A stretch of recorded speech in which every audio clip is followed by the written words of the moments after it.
स्वागत छ। वली वंशको उत्पत्ति कहाँ र कसरी भयो होला? आज हामी हरिवलीको अनुसन्धानलाई आधार मानेर यो वंशको एकदमै रोचक, अलि रहस्यमय र दैवी सुरुवातको कथा खोतल्ने प्रयास गर्नेछौँ। यो प्रश्न हामी वली कसरी भयौं सायद वली वंशका धेरैजनाको मनमा खेलिरहने प्रश्न हो, होइन त? अब यसको जवाफ खोज्नको लागि हामी अलिकति पछाडि फर्किनुपर्छ। इतिहास र पौराणिक कथाहरूको पाना पल्टाएर हेर्नुपर्छ। ल, अब यो पहिचानको खोजी कहाँबाट सुरु हुन्छ त? यो सुरु हुन्छ नेपाल, भारत अनि संसारभरि छरिएर रहनुभएका वली वंशजहरूको एउटा साझा जिज्ञासाबाट। अब रोचक कुरा के छ भने वली वंशको कथा कुनै लेखिएको इतिहासबाट सुरु हुँदैमा यो त त्योभन्दा पनि कता हो कता पुरानो पौराणिक द्वापर युगबाट सुरु हुन्छ। मान्छेहरूले भन्दै आएको कुरा मतलब जनश्रुतिलाई मान्ने हो भने यो युग सुरु भएको 1551 वर्षपछि ठिक वैशाख महिनाको पहिलो दिन हो, त्यही दिन उनीहरूको उत्पत्ति भएको थियो रे। अनि यो सबै कहाँ भयो त? यो वंशको उत्पत्तिको केन्द्र हो नेपालको हिमावत खण्ड क्षेत्रमा पर्ने एउटा एकदमै पवित्र ठाउँ, चित्रीपाटन। र यो कुनै काल्पनिक ठाउँ होइन है, यो ठाउँ त आज पनि एक महत्त्वपूर्ण तीर्थस्थल मानिन्छ।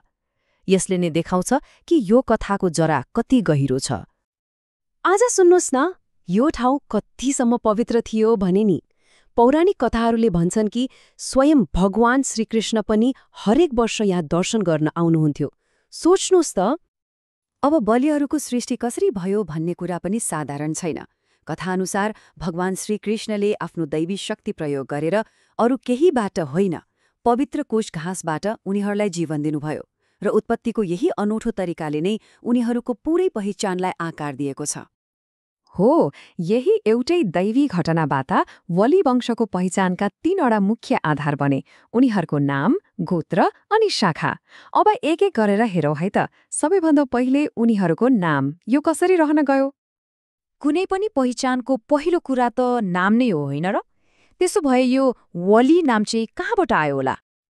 कुरा के भने कुशबाट जीवन पाएपछि उनीहरूले मुखबाट निकालेको पहिलो शब्द नै वोलो वोलो थियो रे।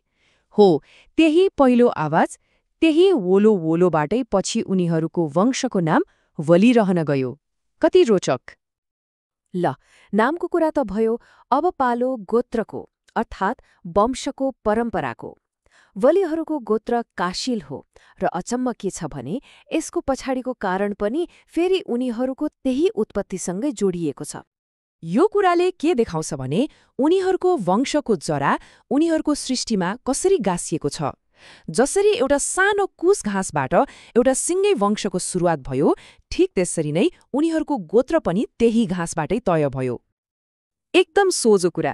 उनीहरू कुशबाट जन्मेका थिए, त्यसैले उनीहरूको गोत्र काशील भनेर तोकियो। सिधा सम्बन्ध छैन। अब यो पहिचानको पहेलीको अन्तिम तर एकदमै महत्त्वपूर्ण टुक्रा, त्यो हो उनीहरूको उत्तिम शाखाको दर्जा। यसको अर्थ हुन्छ सबैभन्दा उच्च शाखा।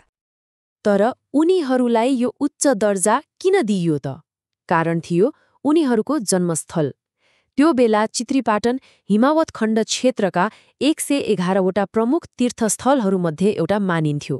अब यस्तो पवित्र भूमिमा जन्मिएपछि त विशेष सम्मान पाउनु स्वाभाविकै भयो। भनेपछि कुरा के प्रष्ट भयो भने वलीहरूको उत्तिम शाखाको दर्जा उनीहरूले गरेको कुनै कामले गर्दा होइन, बरु उनीहरू जुन ठाउँमा जन्मे त्यो ठाउँको पवित्रताले गर्दा मिलेको थियो। ल, त्यसो भए अहिलेसम्म हामीले थाहा पाएका सबै कुरालाई एक ठाउँमा जोडेर हेरौँ न त। सृष्टि, नाम, गोत्र अनि दर्जा, यी सबै मिलेर वलिवंशको एउटा पूर्ण र साँच्चीकै अद्वितीय पहिचान कसरी बन्यो त? ल हेर्नुहोस्, यो हो पहिचान बन्ने पूरै प्रक्रिया।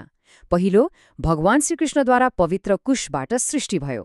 दोस्रो, पहिलो शब्द वोलो वोलोबाट वली नाम बन्यो।